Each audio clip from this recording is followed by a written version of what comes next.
It is August 9th here in New Haven. I've returned to these projects that were uh, abandoned in whatever year and are in the process of being demolished. Um, if you remember the last time I was here in New Haven, I reported on these apartments, and this is like, how many cities have I been in that I've seen, you know, this kind of a ghost town? Look at this. This goes like way back. It's like there's like a lot of people here at one time. This was like, look at this. It's like quite a village here. Um, at one time, with even a road, that I think that like turned in here, and but wow, it's like it's like it's quite another village here, and this is like I count three um, that I have seen around the country. The first was Memphis. Um, uh, I was shocked by it, and an entire like blocks and blocks of like empty, abandoned, shuttered up, boarded up windows, but a lot of them with still, with dishes, that the tenants have left. Everything else is trash, but except for the dishes, that seems to be the recurring kind of symbol and motif in every one of these abandoned, boarded up, shut down projects I've seen. In Memphis, I saw one. Where was the other one?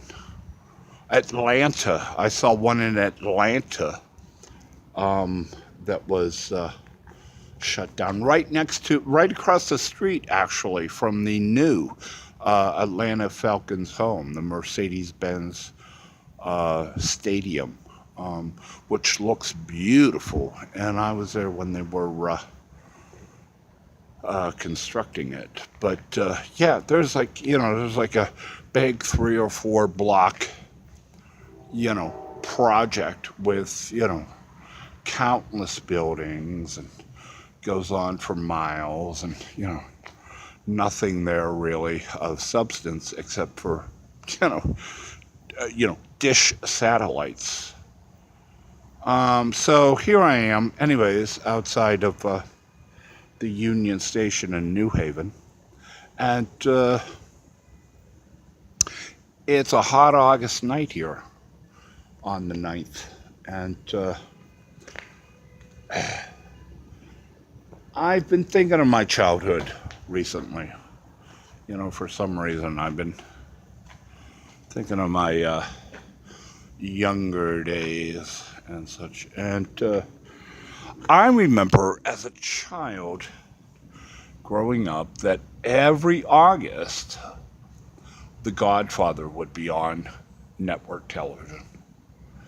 And it was like every year in August. And I remember it was in August, The Godfather movie would be on.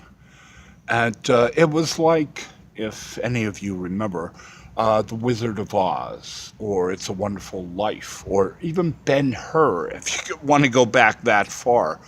That was, those three films were played in the fall and at Christmas and Thanksgiving, all right? You can count on it like a school calendar and stuff.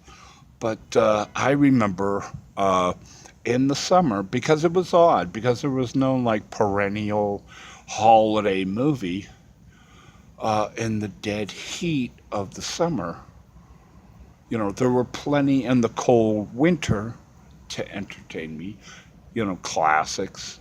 But in the summer, there was only the Corleone family in August and the ups and the downs of the Corleone family. And I thought it was great because it was a movie that, it wasn't fuzzy and warm and family oriented, kind of.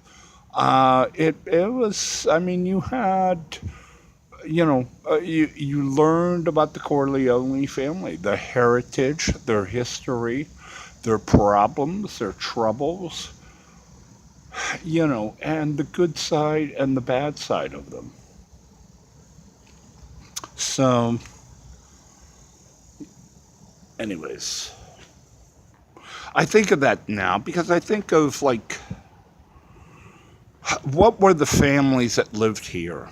You know, who were the families that lived here in this project? Just outside of Union Station. Who were the families that lived here? You know, were they married? Were they single? Were they gay? Were they lesbian? Were they black? Were they white? Were they convicts? Were they ex-convicts? Were they alcoholics? Were they drug addicts?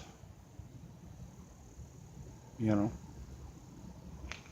I mean, you got like a village here.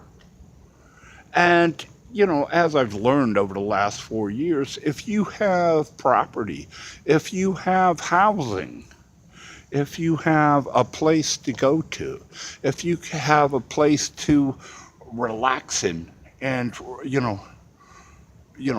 throw yourself away from the world, you are powerful. And a lot of people want that, you know, because a lot of people kind of on the streets don't have that. Okay? So, what do you do, if you're whatever you are and you want to help a member of your family? Okay?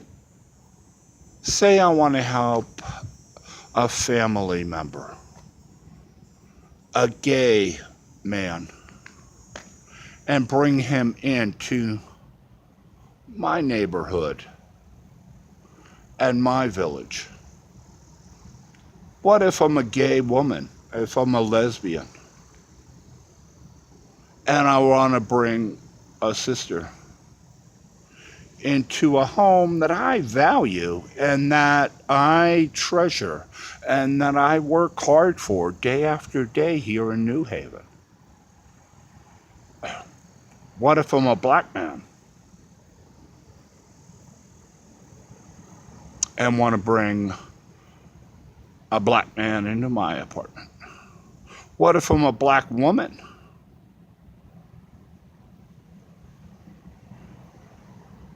and want to bring a black woman into my apartment? These are all families, What if I'm a white man?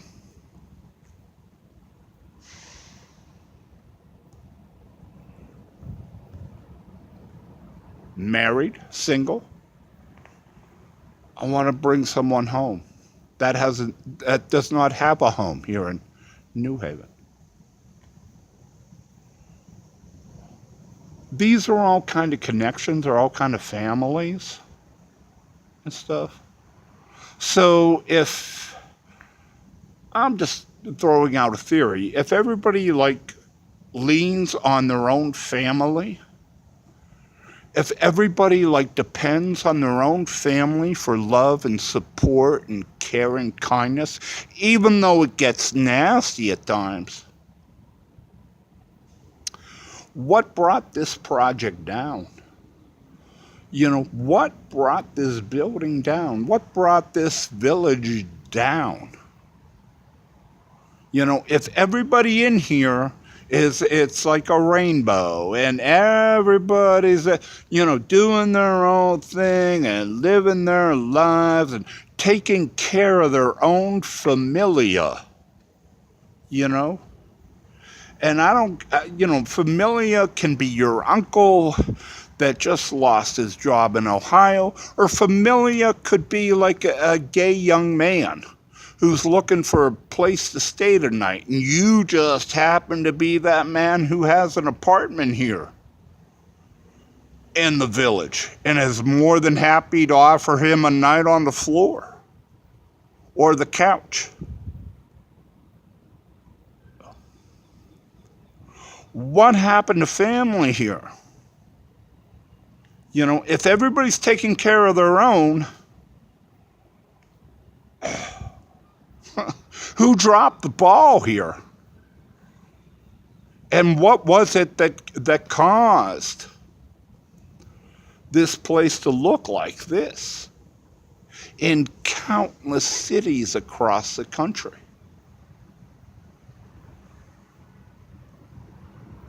I will help you because I know you. I love you. You're one of my own. You're my family. We share a common heritage. We share a common past. I know your pains. I've endured the prejudices that you and I feel, that that I've endured. Being black, being gay, being a lesbian, being a single mother. I will bring you into my home that I have worked for and longed for so many years. And I will care for you.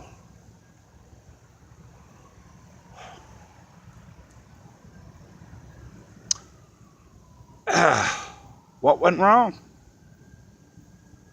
If it takes a village,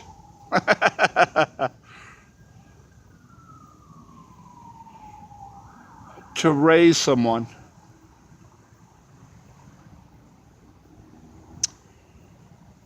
what is it about a village that will totally destroy it?